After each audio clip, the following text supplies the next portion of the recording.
یہ ہلدی کی رسم کہاں سے آئی؟ یہ مہندی کی رسم کہاں سے آئی؟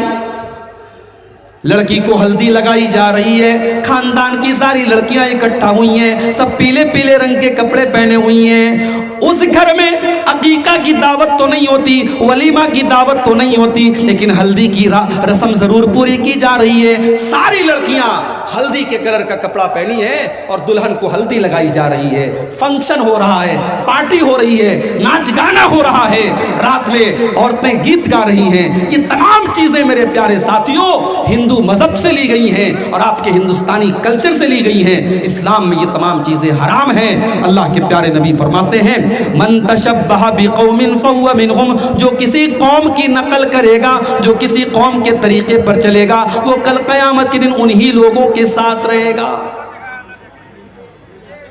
شادی ہو رہی ہے، ناچ ہو رہا ہے، گانا ہو رہا ہے، مسلمان کے گھر کی شادی ہے، اور آگے بہت بڑھ کر کے بتاؤں اہل حدیث کے گھر کی، سینے پر ہاتھ باندھنے والا اور رفع الیدین کرنے والا اور آمین زور سے بولنے والا اور نبی کی ایک سنت پر عمل کرنے کا دعویٰ کرنے والا، اس کے گھر میں بھی ناچ گانا ہو رہا ہے شادی کے موقع پر۔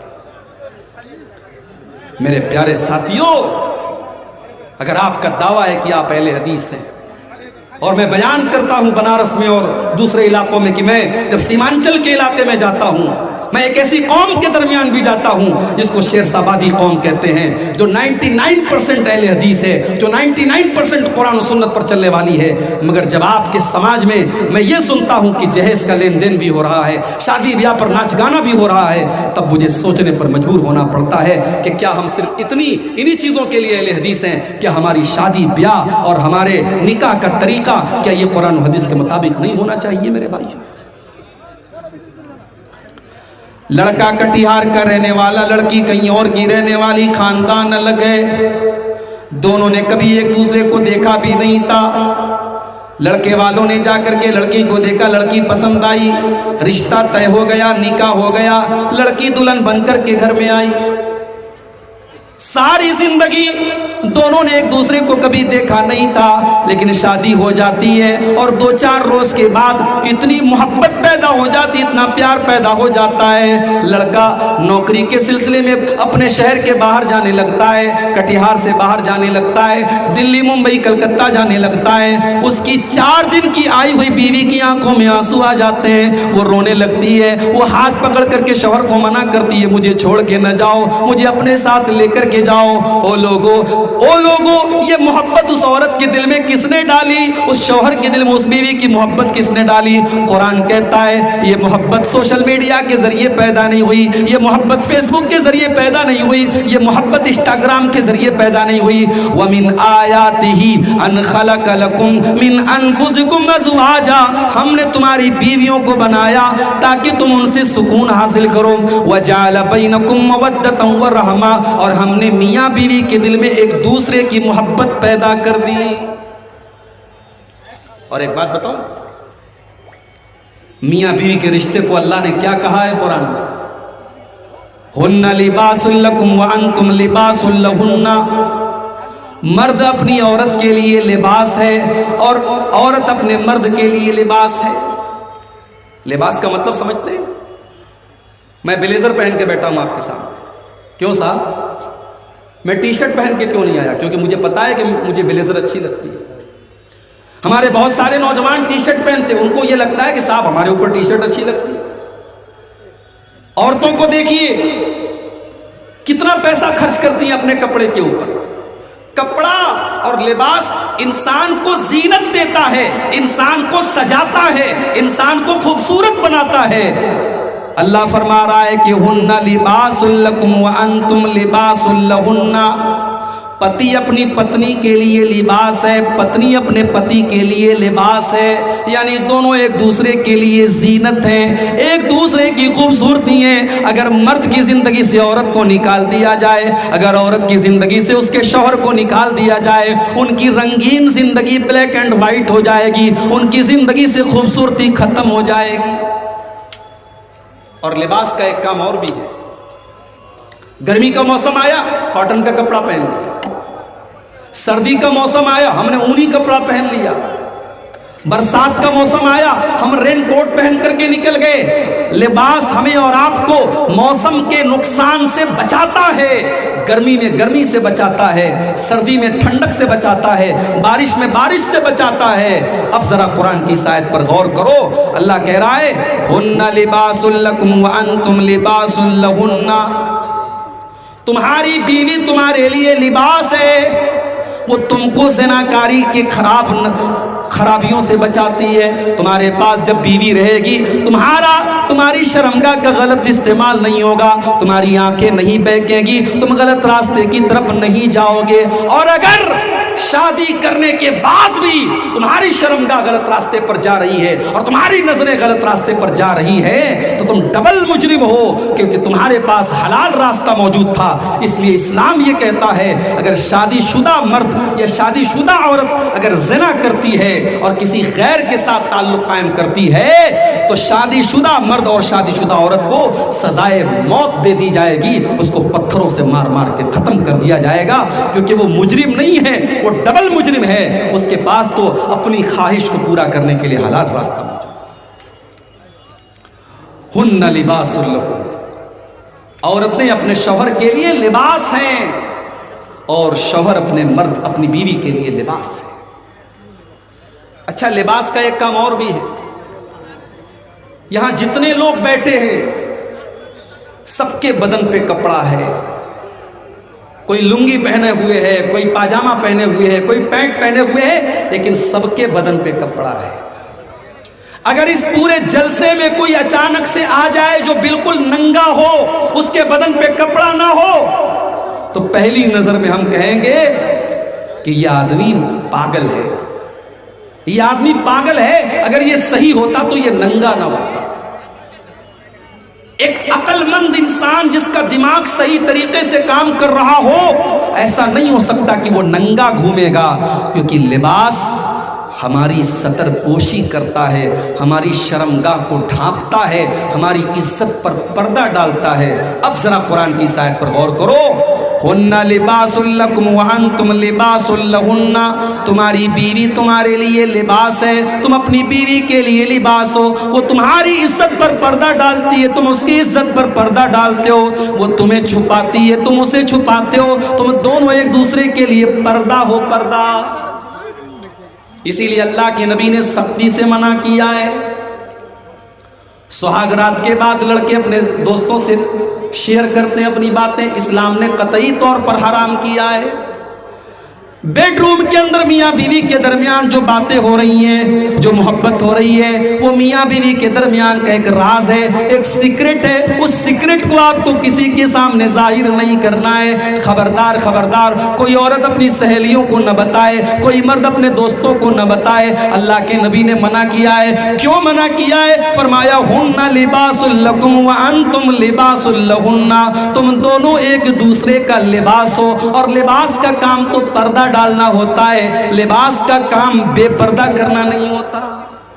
اللہ اکبر، یہ محبت ہے جو نکاح کے ذریعے پیدا ہوتی ہے میرے بھائی۔ اسی لیے اسلام نے نکاح کرنے کا حکم دیا اور نکاح کو آسان بنانے کا بھی حکم دیا۔ اللہ کے نبی فرماتے ہیں خیر النکاح ایسرہ، سب سے زیادہ برکت والا نکاح وہ ہے جس کے اندر سب سے کم خرچ کیا جائے، سب سے آسانی کے ساتھ نکاح ہو جائے۔ اسی لیے اللہ کے نبی نے نکاح کو آسان کرتے ہوئے فرمایا اذا خطب، جب تمہارے لڑکا یا لڑکی کے لیے اذا خطب الیکم ممن ترضون دینہ وخلقہ، جب تمہارے لڑکا یا لڑکی کے لیے کوئی اچھا رشتہ آ جائے، دیندار گھر کا رشتہ آ جائے، اچھے اخلاق والے گھر کا رشتہ آ جائے، فزوجوہ، تو تم اپنی لڑکی کی شادی کر دو، تم اپنے لڑکے کی شادی کر دو۔ اگر تم ایسا نہیں کرو گے، الا تفعلوا، اگر تم ایسا نہیں کرو گے، تکن فتنۃ فی الارض وفساد عریض، تو زمین کے اندر بہت زیادہ فساد پھیل جائے گا، فتنہ پھیل جائے گا۔ آج فتنہ پھیل رہا ہے، فتنہ پھیل رہا ہے۔ آج ہم نے نکاح کو مشکل بنایا، بارات کا سسٹم ہم نے داخل کیا، جہیز کا سسٹم ہم نے داخل کیا،